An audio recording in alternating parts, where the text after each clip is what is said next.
хубава една жена, на която и се дава да знае. Ама не така като на мен, Катето и Дани Милев, например. Дава ми се да знам. Тя наистина вижда неща, които никой друг не може. Знае кой ще спечели на изборите, знае кого ще вкара в затвора, сигурно и числата от тотото знае, ама не иска да ни ги каже просто. Аз много не вярвах, че има хора чак с такива способности, но когато фактите говорят и всички останали мълчат. Моля аплодисменти за ясновидка номер 1 на републиката. Жената, която сложи в малкия си джоб един куп екстрасенси, врачки и магьосници. Гостенката от бъдещето. Мариана Николаева!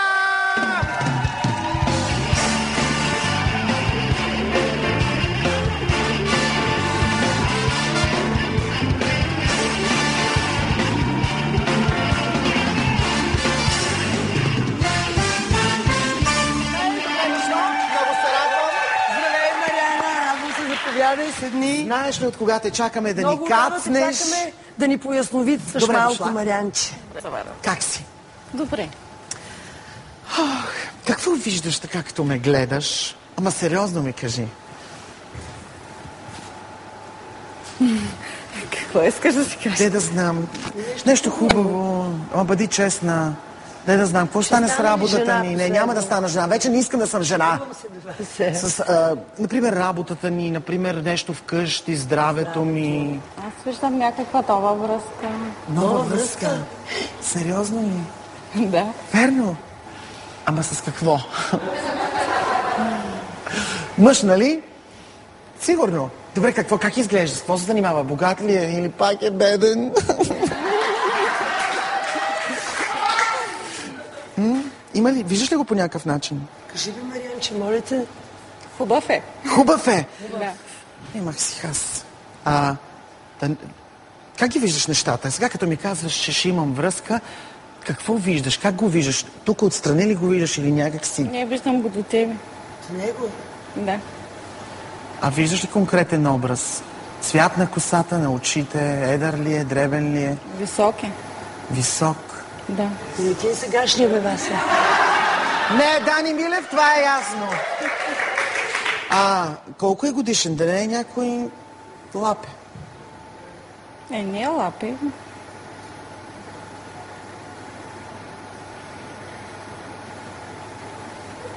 Но не е много млад.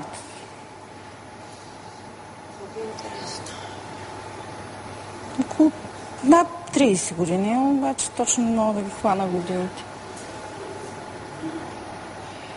Ще го обича ли много или пак ще го използва за пари?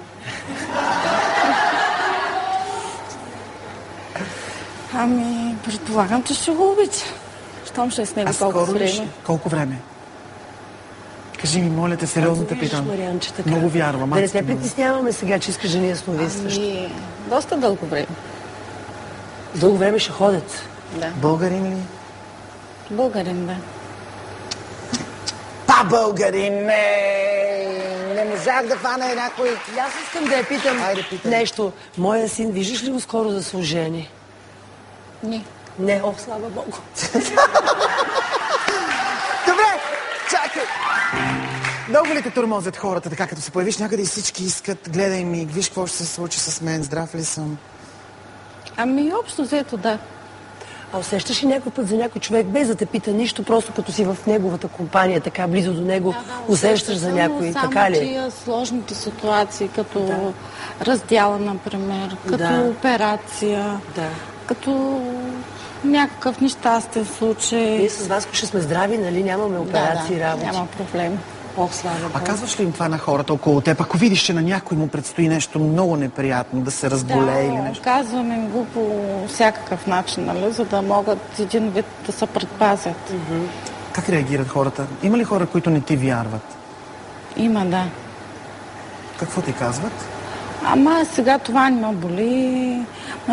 В момента чувствам болка или това няма да стане. А в последствие, като стане, сами идват при мен и казват: ти позна. Така и така, наложа се. Кое е най-лошото нещо, което си предсказвала на някой?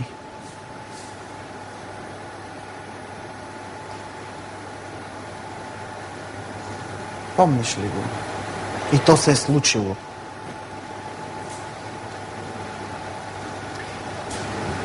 Сега не мога да се сетя най-лошото, което е. Виждаш ли смърт? Смърт виждам, да. Виждаш, как я виждаш, като какво? Ами зависи, някой път ми слиза кръст и кръст до кръст, например.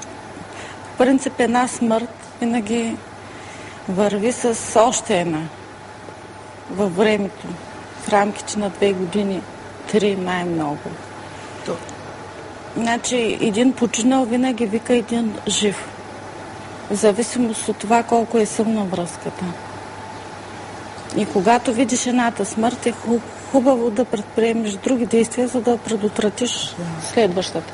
Защото едната, ако е нормална и майката е починала по съвсем нормален начин, говоря като от някаква болест, възрастна жена, тя се търси, например, сина и оттам почва, в зависимост от това колко е силна връзката между тях.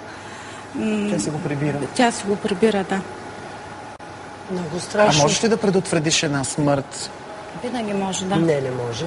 Тя казва, Може. че винаги може. Може. Добре, как може? Какво се прави в такъв случай, за да не умре даден човек? Има си разни наставления и винаги може да се избегне една смърт. Наскоро идва една жена при мене с една снимка на сина си. И само ме питам, ако бях дошла на време, можеше ли това да се предотврати? И само като погледнах снимката, видях кръста отгоре и не излезна нещо като дата беше тогава. И просто, ако беше дошла преди да тръгне сина й на дълъг път, в друга страна беше тази смърт, можеше да се предотврати. Добре, тя смъртта няма ли да го застигне където и да е? Защото тя, доколкото знам, смъртта, ако реши да вземе някой, тя ще го вземе.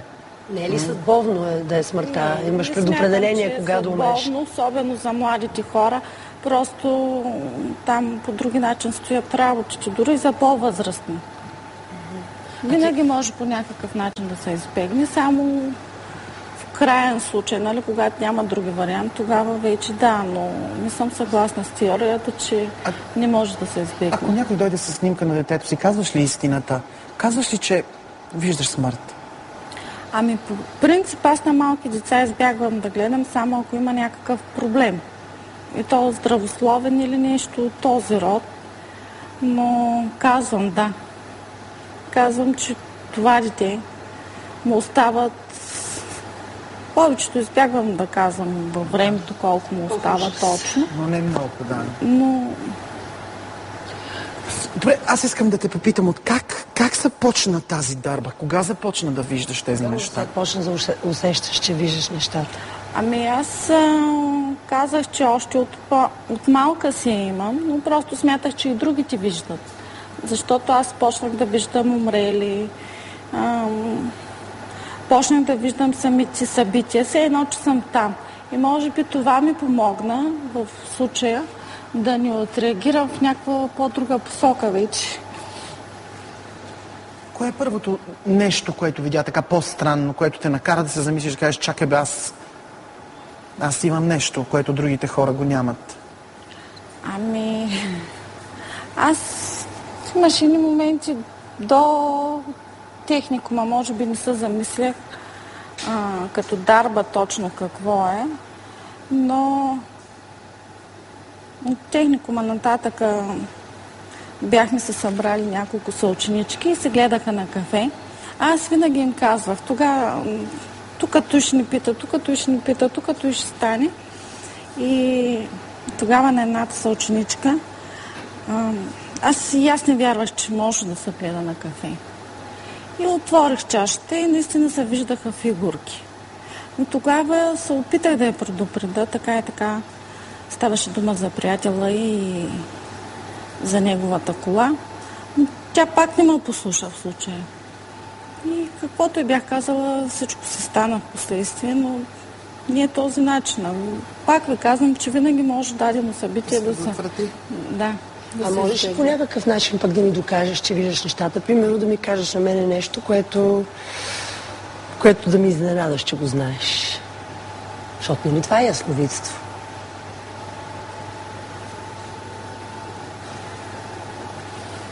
Или за някой от нашата публика, ако искаш. Айде да не съм аз. Много ми е интересно.